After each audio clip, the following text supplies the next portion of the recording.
It's time for the Tactics Meeting, the podcast where we talk to subject matter experts about response tactics and technology.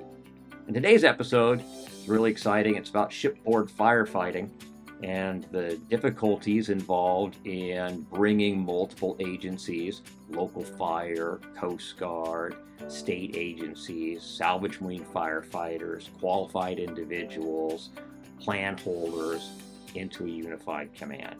As you can imagine, it can be a challenge.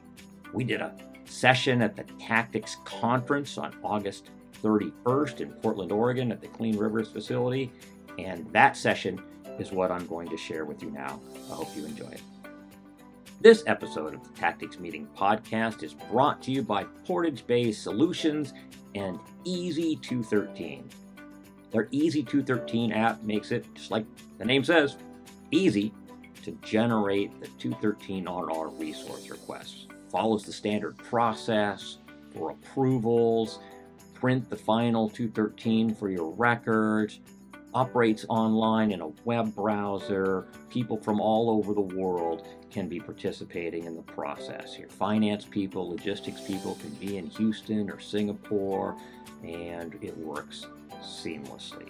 So try out Easy 213 at your next drill, and we thank them for their support of the podcast.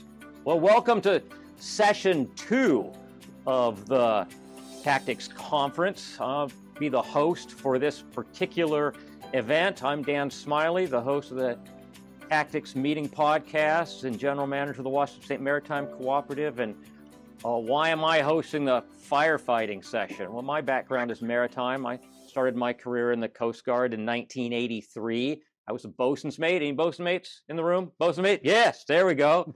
Bosun mates rule.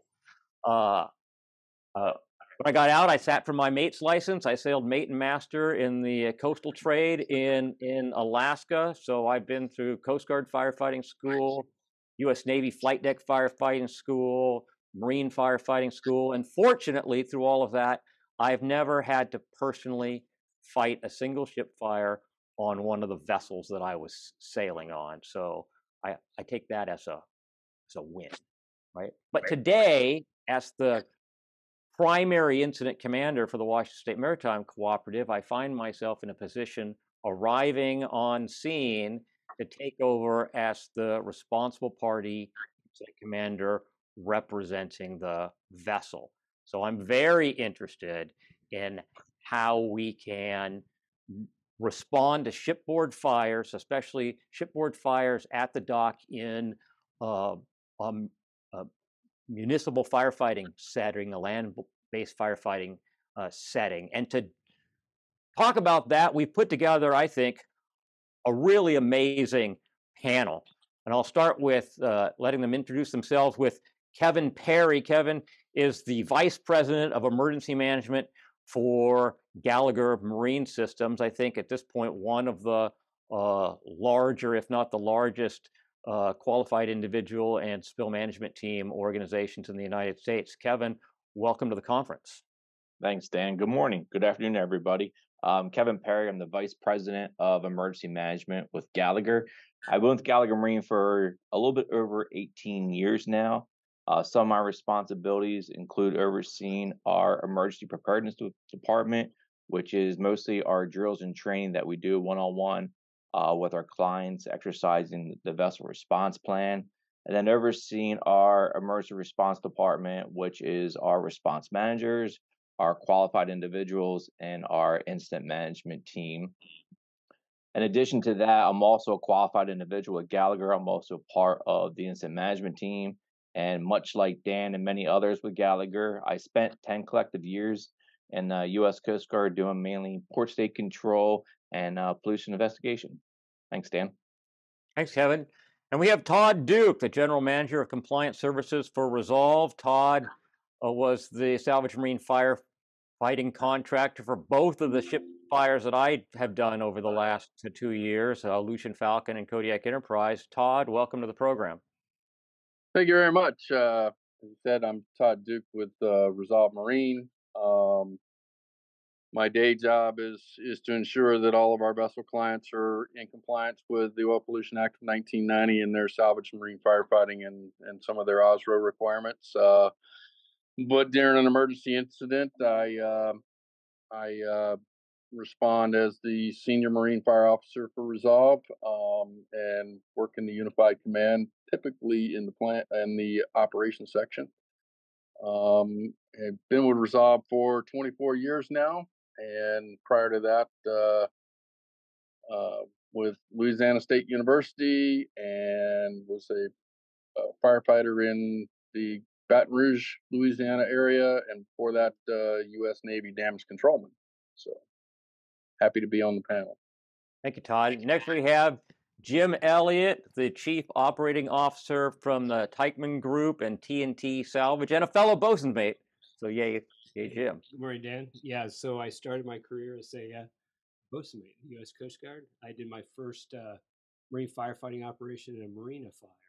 And a municipal firefighter walked off the dock. We rescued the firefighter. So that was, I started out early, that mid to late 80s doing that.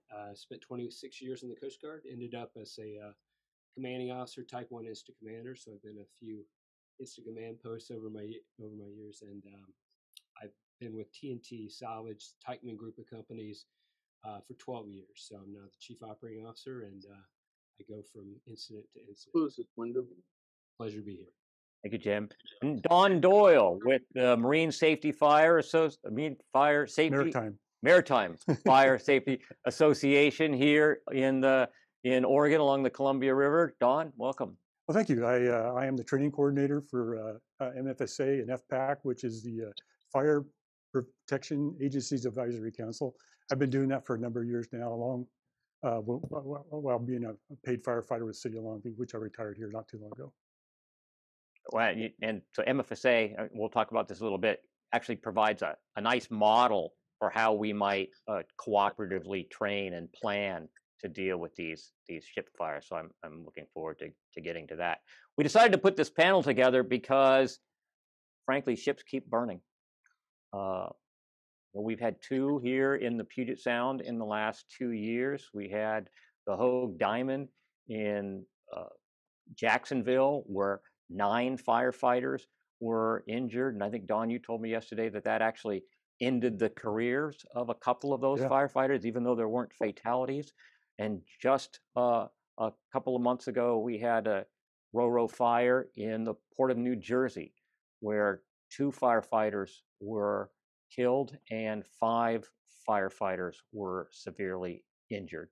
And even as we sit here right now, if I look on AIS, there are a number of car carriers which seem to be prone to this kind of fire anchored in the Puget Sound right now. I mean, at any point, we might get the call and just end the conference and leave and go fight a ship fire. So it's not too early to talk about this.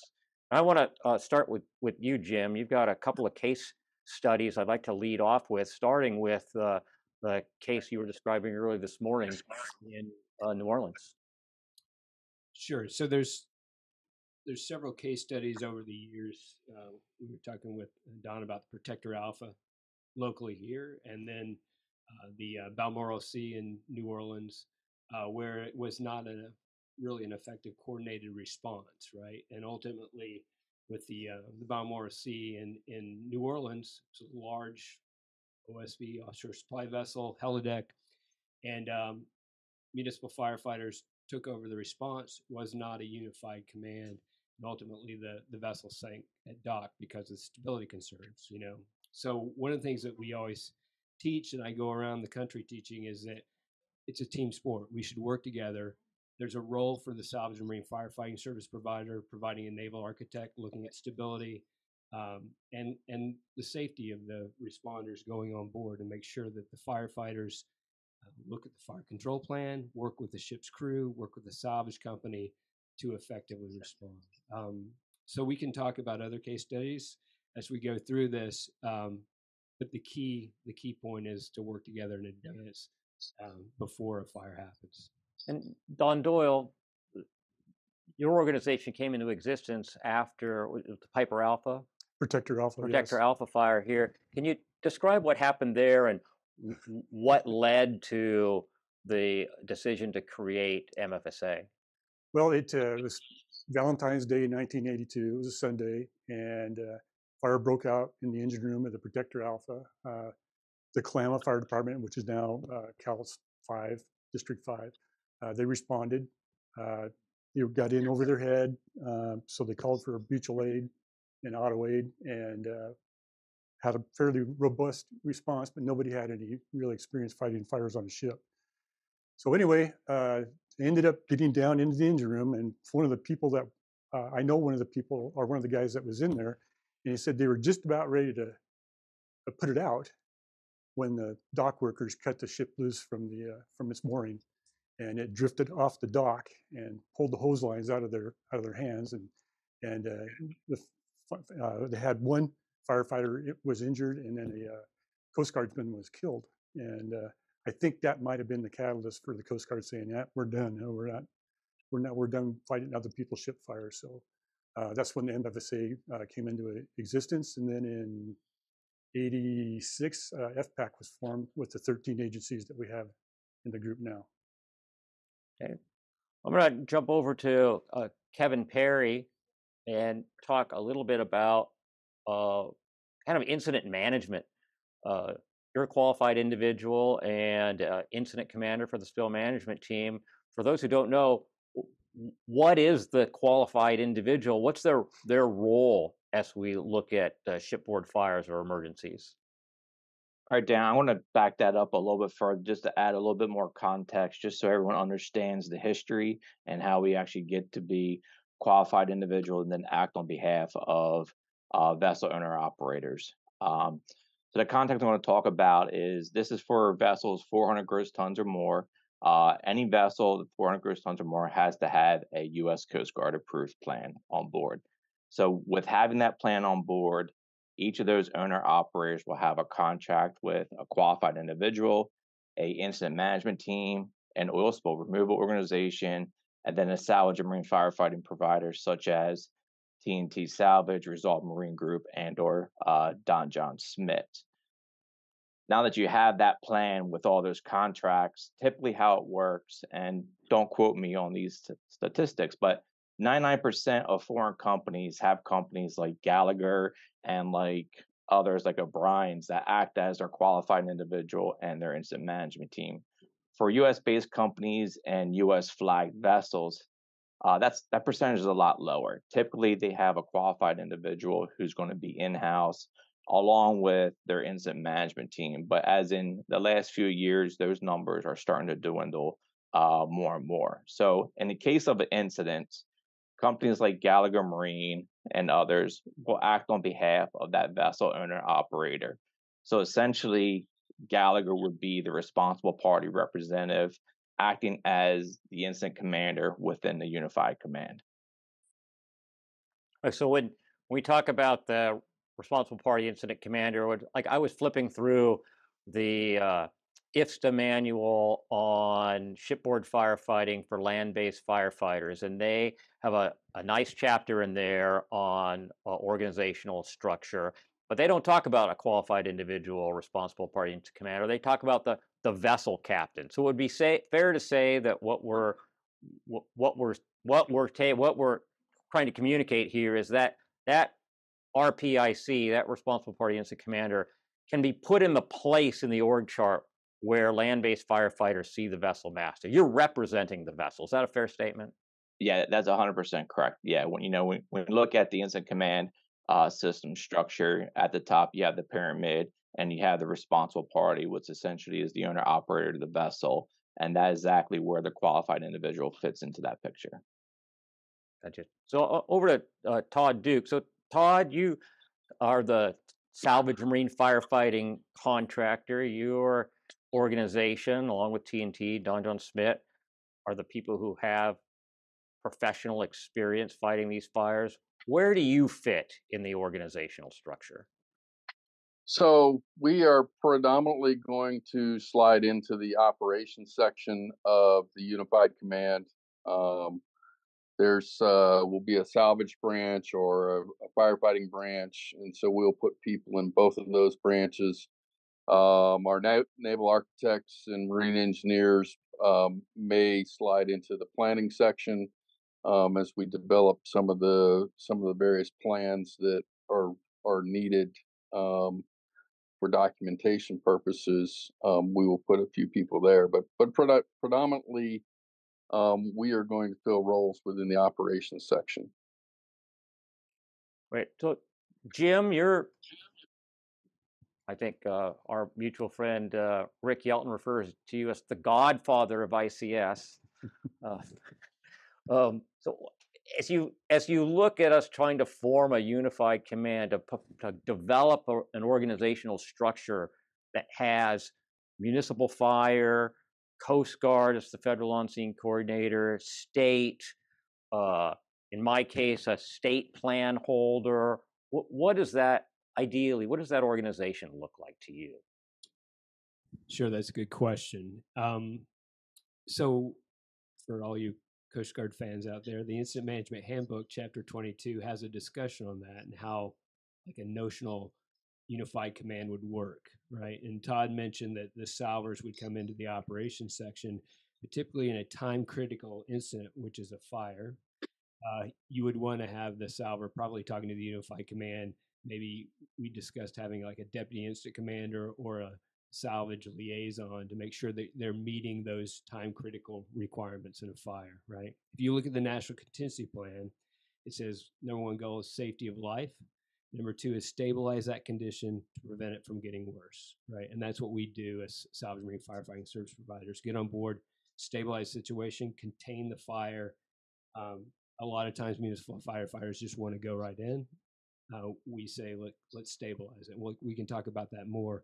But from a unified command perspective, I think the lesson is to walk through that process ahead of time. So I was in Corpus Christi last week. We did a major marine firefighting exercise, and the Coast Guard understands their role. The state understands their role. The port is involved also. So all those players, you put together like an instant action plan ahead of time to make sure everybody understands their capabilities, their roles, and it kind of builds trust in advance, right? You don't want to, as they always say, don't exchange a business card at 3 o'clock in the morning at the time of incident. Make sure you do that in advance. So, but there's templates in place. Coast Guard has a good incident management handbook, but until you do that, until you go through that process ahead of time, it's going to be pretty rough if you're going into it for the first time during an incident. How many locations have you personally worked out these agreements for around the country? So we've done a lot of we've done exercises, and I know Todd and Kevin and others, we've done exercises all around the U.S., pretty much every port. One of the issues is in the salvage marine firefighting regulations, there's a provision for a consent agreement. So if a municipal firefighter company wants to have an agreement to be a part of that vessel response plan structure, it's called a consent agreement. And we have that with New York Fire Department. We have it with Port of Corpus Christi and others throughout the nation, but it's few and far between. And so we encourage, if municipal firefighters are listening, encouraged to work with the salvage companies. And it's not a competitive advantage. I encourage them to sign it with every salver that would go on board that vessel. So again, New York, I would say, is a good example. They recently did a response under the vessel response plan, and they were paid back. They were compensated for their work that they went on board a commercial vessel. So without that consent agreement, would they potentially be out of pocket for the costs? Yes. Yeah. So some fire companies have, like Port of Houston they have a tariff rate, so they get some compensation for what they do, but others would not, right? And they would just go on board, they would risk their lives, they would expend their resources, and they would not get that compensation at the end of the day. Don Doyle, with the MFSA, have any of these kinds of consent agreements taken place with the salvage marine firefighting contractors? Or if not, is that something that you think we could move forward with? Yeah, that came up quite a few years ago when Resolve approached us to sign these consent agreements, and The lawyer for MFSA, he said it wasn't a requirement that a verbal contract that we would have with the ship's master or his representative is enforceable in Oregon and Washington. So we could get a verbal consent or a verbal agreement to engage in operations on the ship, and then follow it up in writing, and we would be reimbursed by the either the insurance company or the ship's owner or whatever. So yeah, it was. I think we had one of the fire agencies signed it, and then the rest of them backed out. So Jim, you're smiling. What's your thought there? I'm not popular with him. No, I would say, and Todd would probably agree with that verbal agreement. It's always good to have. We'll get it back in writing. A written agreement, and also what it does is it creates a framework for training and exercises also. So, for example, last week in Port of Corpus Christi, we worked with the Port of Corpus Christi, and we worked together with their fireboats, and our lead firefighter was on board working side by side with them. So obviously I have a passion for this. I go out and preach this quite a bit. I believe it would save lives, and it would help improve the response structure of the United States if we all work together as a team. Well, I'm developing a passion, because I found myself walking onto the dock now twice. Neither one went as well as I might have hoped, and I'm honestly looking for guidance for the future. So that's one of the reasons we put this together. I don't have the answers, and I'm hoping you do. Todd, it sounds like you have also gone out and worked on these consent decrees. How much work have you been able to get done in that regard? So, as someone alluded to, generally this municipal attorney gets involved, and then it all goes to what. So, they're oftentimes tough to get signed. I think we probably have a dozen across the country, but your two biggest fire departments in the United States, FDNY, as well as City of County of Los Angeles, have signed consent agreements. And as Jim said, it helps build a framework. I can tell you that from a planning perspective, Coast Guard headquarters MER does not recognize verbal contracts. So it may as well not even exist. And part of that is just being able to develop response plans, and the more that we work together and develop these plans, the better it's going to go the next time around. That's kind of where we look at it. I have a question from the audience from Greg McGowan. I think this is going to be for you, Kevin. Does the qualified individual have complete authority for expenses, i.e. spending authority, on behalf of the vessel owner? If not, is it capped where it is not, where it's not approval is not a limiting factor? Is the QI the final word in spending authority?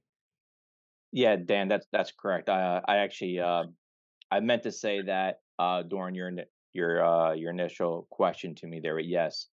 So for each vessel owner or operator, we have what's called a grant of authority. That grant of authority, you can almost think of it as sort of a power of attorney. That gives us authority to act on behalf of owner operators and to commit funds. So yes, we do have full spending authority when the incident occurs. That's a really good point.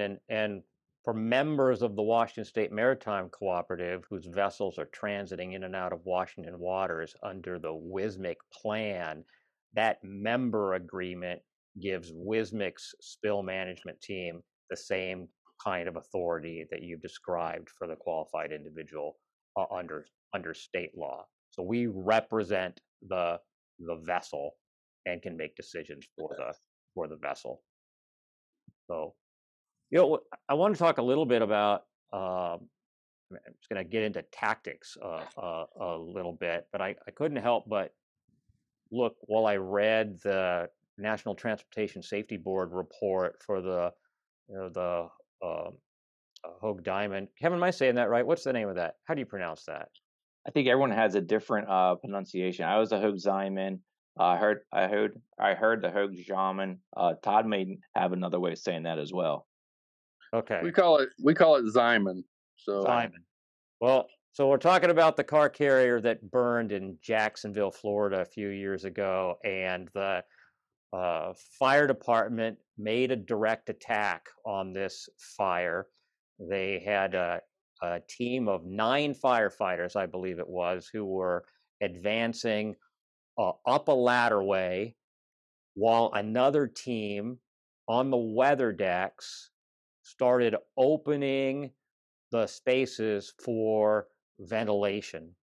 And when they opened the weather deck door, several decks up, allowing oxygen into that superheated space, the space flashed. And heat, maybe steam, rushed down that ladderway, engulfing the 9 firefighters. There were no fatalities, but there were serious injuries. And Dawn just told me yesterday, right, that at least 2 of those firefighters were injured badly enough that it ended their career.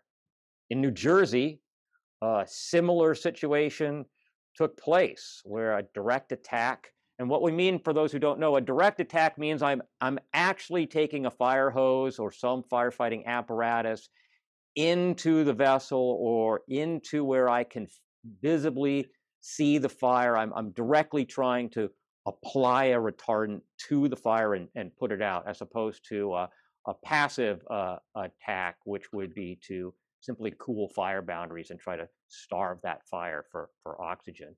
In the case of New Jersey, with their direct attack, they ended up with 2 fatalities. And as I think about this, and I think myself potentially arriving on scene as the incident commander, I'm looking for an approach, a way to work with local fire in order to prevent those kinds of things from happening. And so I'm gonna start with Todd.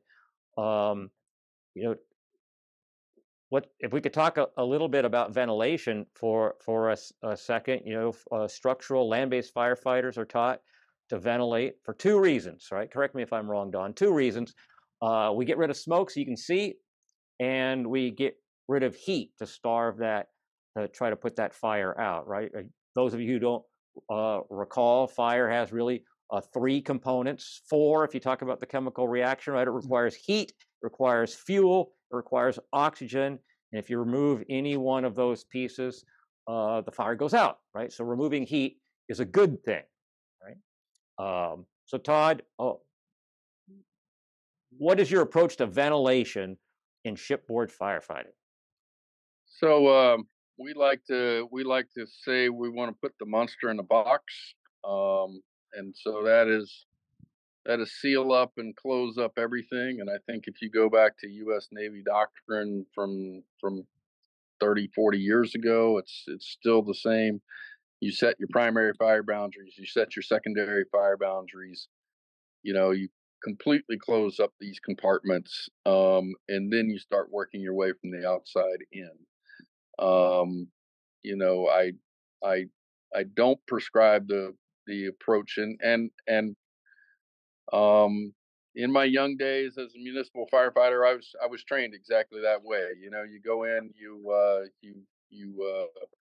make your initial attack, and then you start ventilating, get rid of all that heat and smoke.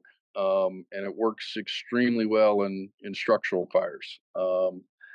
But we've seen through several different recent fires that it does not work all that well once you start ventilating, especially when you're using forced draft ventilation.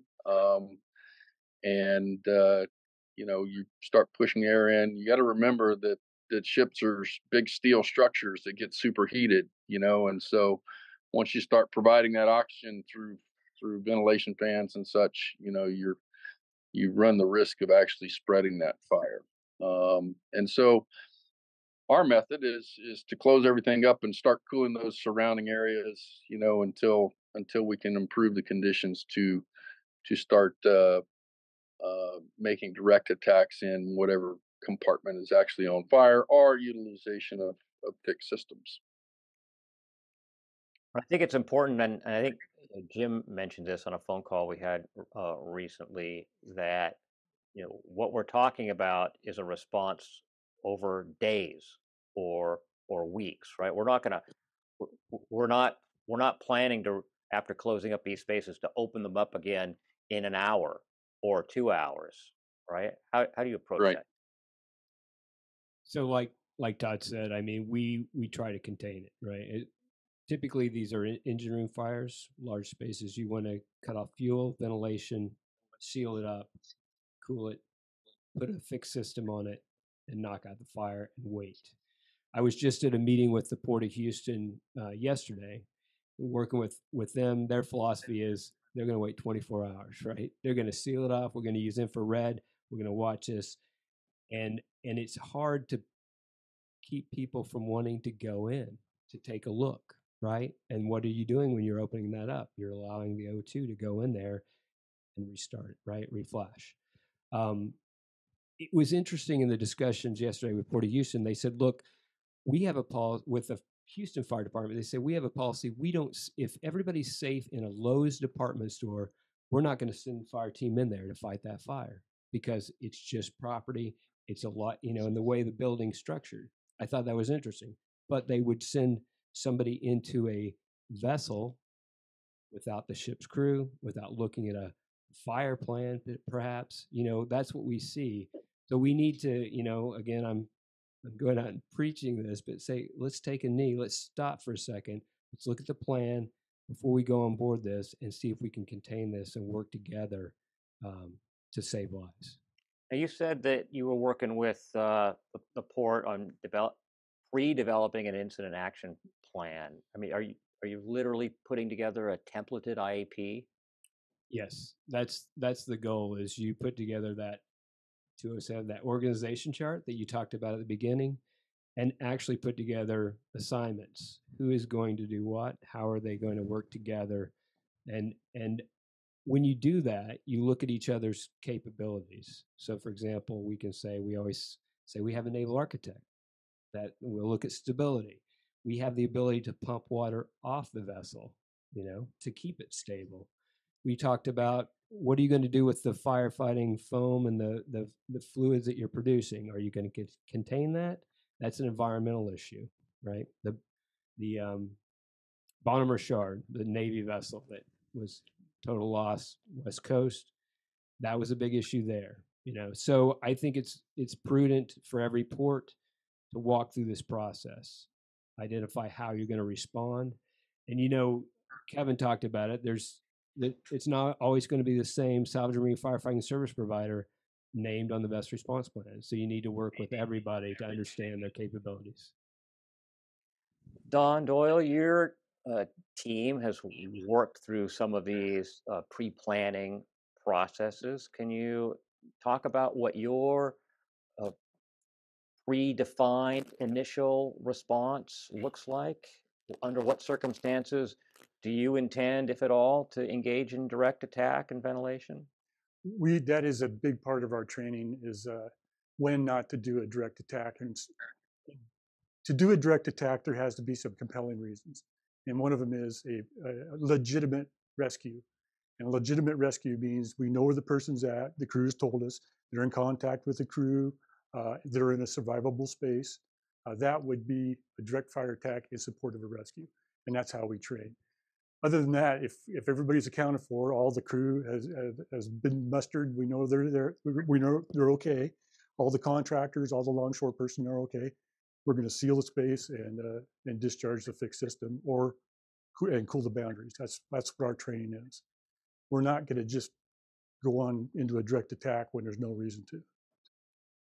Look, Kevin, you've been the responsible party incident commander now for 2 of these large car carrier fires. You're arriving on scene. The municipal fire departments in the midst of doing direct attack. Fire boats are pumping water on board. The vessel's got a list, and it is I think the technical term is shit show.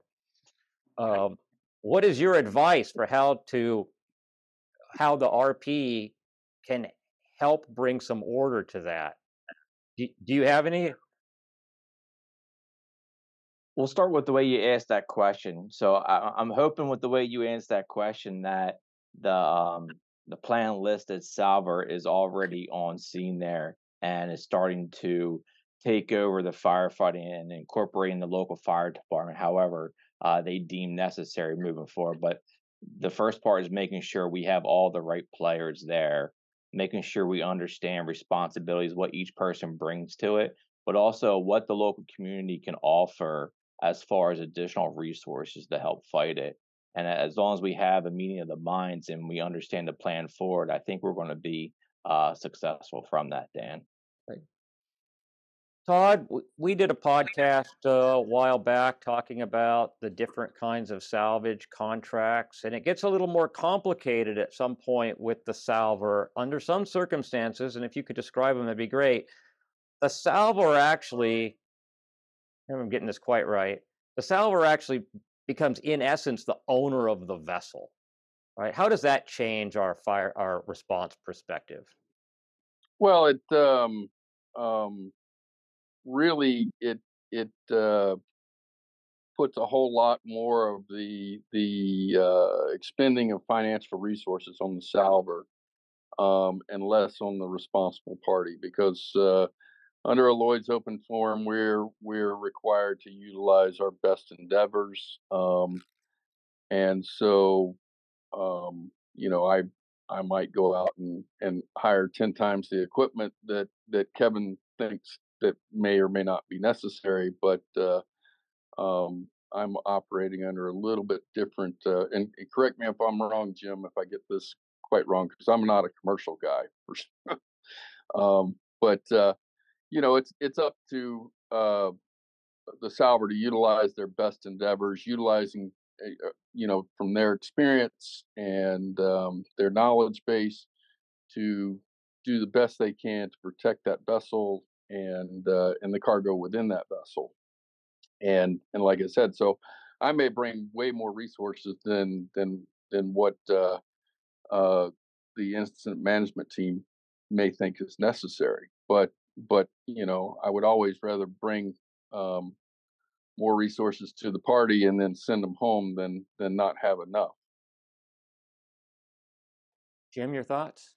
Sure. I think Todd's right when he talks about a Lloyd's open forum contract where the salver would basically assume that role and then deliver the vessel in a safe condition, safe location.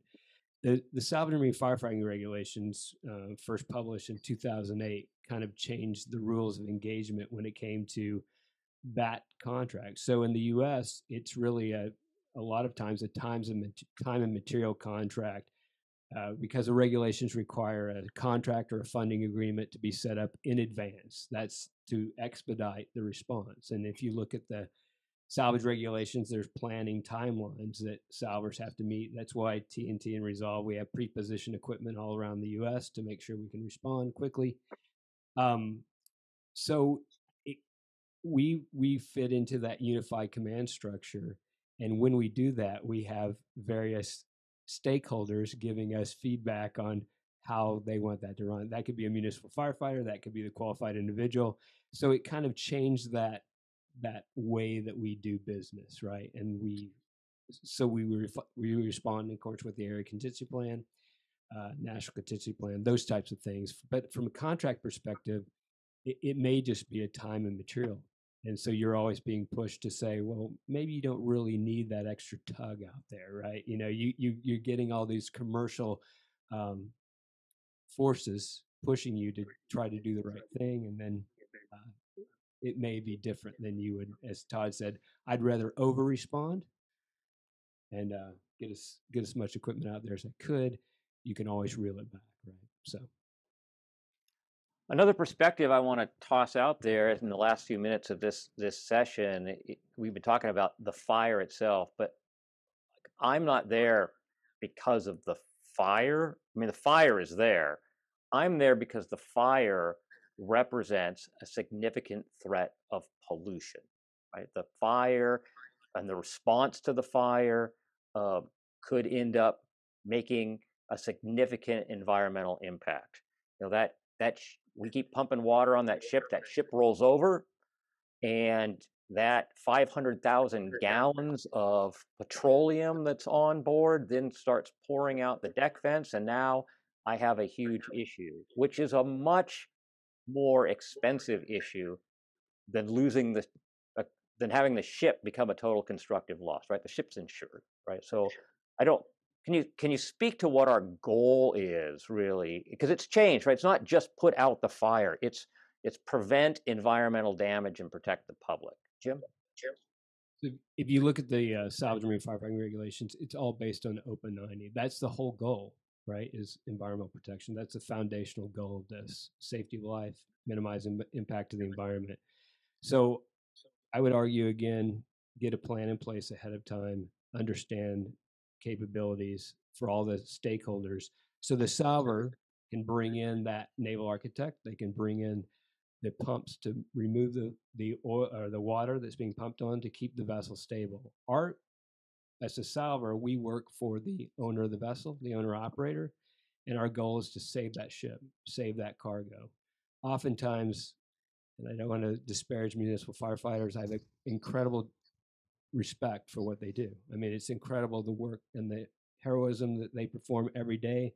But a lot of times, because of lack of training, their goal is they're going to put a lot of water on it and they could destabilize the vessel, right? So we need to work together in advance to understand that and to save the ship and save the environment.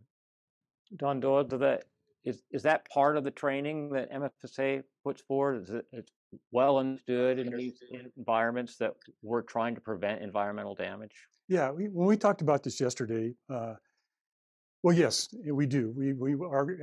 We train every year, have an annual command training, and we go through this kind of stuff.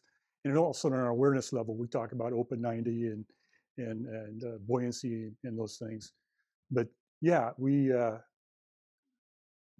understand that we need to do things to keep the ship from becoming unstable or loss of buoyancy or whatever. Nobody's goal in our organization is to roll over the ship to put the fire out, which you like to joke about. But no, we don't want to do that. We don't want to create a situation that is going to harm the environment. And we also understand that there's going to be somebody showing up that's like you, that's going to call themselves an incident commander. But I think there's a kind of a misunderstanding that municipal fire agencies have, that this is so much bigger than just us. It's a whole environmental impact thing, and you come up and say you're the incident commander when our incident commander has got people operating the hot zone. It's going to create some stress. So we need to prepare for that. I think both sides need to prepare for that. That's great advice. I don't have any other questions in the Q&A. Does anybody here in the room have any questions they want to ask of the panel? I've got a couple of you here that are actually ship owners. Probably should have been on the panel. Anybody? Okay. Well, in the final couple of minutes, we'll go around the room. Kevin, do you have any closing thoughts on how we prepare for the next ship fire? I think we hit a lot of this all together. You know, it goes back to training. It goes back to creating a plan, but not also creating a plan, exercising that plan, making sure, you know, like was said earlier, we need to make sure that not just one salver or one incident management team, all the different entities are familiar with it. They understand what the plan states. They understand that, yeah, it is a plan, but we also have to think outside the box sometimes and deviate from that plan given the situation. And that plan is a starting point. It's you know, hopefully it gets us to where we need to go. But again, exercising, training, making sure that we understand what the goal is, and that's for everyone to go back safely to his or her own home at the end of each day. And that's one of the number one goal is, is always safety is number one.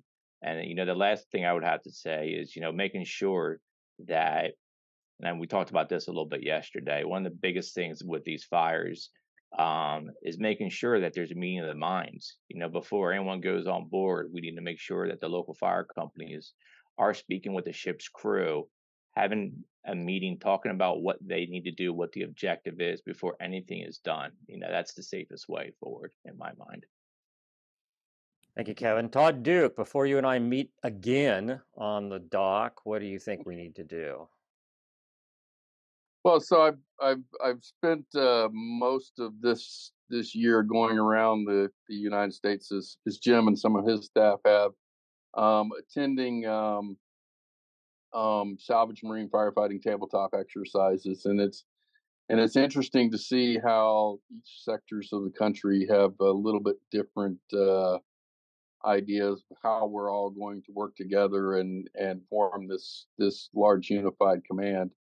I would say that the unified command is looking at all the big picture stuff, as because once the fire finally goes out, there's 1,001 different tasks that fall behind that, all in the idea of protecting the environment and protecting the waterways and continuing commerce as well.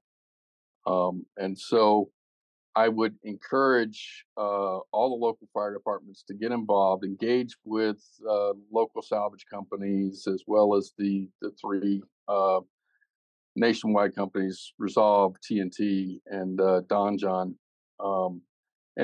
and work closer together, because this is something that Jim and I do on a daily basis, whereas hopefully, knock on wood, you get one fire in your port one time in your career, or no times in your career, and so it's just like Kevin said, we just all need to work together closer and more often. Yeah, it's a low frequency, high impact event. Don, what are your thoughts? Yeah, I think I'd like to finish my spiel here by saying that if anybody from the fire agencies is listening, is that a ship is designed to handle a certain amount of fire. As it has boundaries, it has zones. Zones have suppression capabilities of their own fixed systems. Don't rush into it. So that's my final thoughts. Jim? Yeah. First off, thanks for allowing me to be here. It's always good to see you. And I agree with everybody on the panel. I mean, all the discussion is, first off, plan in advance. And then if something happens, activate the vessel response plan. Things typically don't get better with time in a fire. So the sooner you get on it, the better. It aligns with the National Contingency Plan, Safety of Life. Defensive action shall begin as soon as possible, right? Activate the vessel response plan, get the team together, work as a team to get it under control. I love that you quote the National Contingency Plan. I'm like a Baptist minister. I just go out and preach this all the time. Well, thank you, everybody. I appreciate you taking the time to be here on the panel and talk about what I think, especially since we're getting fatalities, is a really, really important topic. And we'll take 10 minutes and we'll come back with our technologies panel. It's going to talk about what's new and how can we manage these incidents better. Stick around. Well, thank you for joining us for this episode of the Tactics Meeting Podcast. Some dates to save. Put on your calendar. Washington State Maritime Cooperative will be doing its annual member seminar online on Wednesday, November 15th. So mark that down. It'll be 9 a.m. to noon, and we'll get a registration link out shortly. We've also set a date for next year's tactics conference. People seem to really like this, so we're going to do it again on Wednesday, August 21st, 2024. So mark your date. We don't have a venue yet. We might do it at Clean Rivers again, or we might do it somewhere else, or we might do it entirely online. It doesn't matter. But if you would like to host one of the sessions, if you have an idea for a topic that's not the same old oil spill stuff, we want to branch out a little bit, please send me an email. The email address is podcast@thetacticsmeeting.online.